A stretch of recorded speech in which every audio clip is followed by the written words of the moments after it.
So gamification, it's actually a very misunderstood term. A lot of people think that it's associating putting games into the workplace, and it's actually not that. So it's very misleading that way. Gamification is about applying the game dynamics and game mechanics into a service offering, an application, a website, in terms of applying those mechanics to encourage participation, encourage engagement of the people who are interacting and using it in a way that actually motivates and stimulates them to participate, to engage, and actually increase the amount of users of that system, application, or service.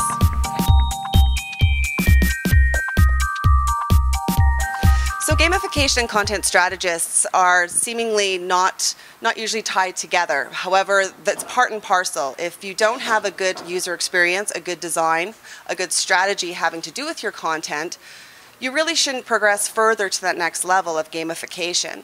So it's about having a foundation based on content strategy that is about strong, solid infrastructure, user experience, workflow, all of those elements that really define content strategy and content strategists, and then applying that to the next level, which is gamification, which is now taking that content, taking that user experience, and applying the game dynamics on top of it to now take it to that next level.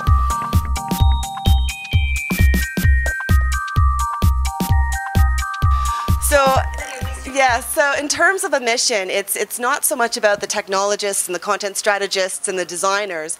It's much more of a holistic approach, because we've seen how content strategists are really a holistic function across user experience, design, and content. And that's in the same way that gamification should be. We're seeing use cases and test cases that are already out on the web where they've engaged with content strategists, they've engaged with user experience experts, they've engaged with designers, and then the technology as well. But like any good website design or application, there needs to be a holistic approach to this. So it needs to have that strategy, and it needs to have input from all of those stakeholders to be successful. There's also examples like Playboy, who did their Miss Social campaign on Facebook. Not surprising that Playboy would do something like that. But they increased their online participation on their Facebook page by over 80,000 people within 3 months. Likewise, we've got Green Giant gamifying vegetables. I mean, who knew?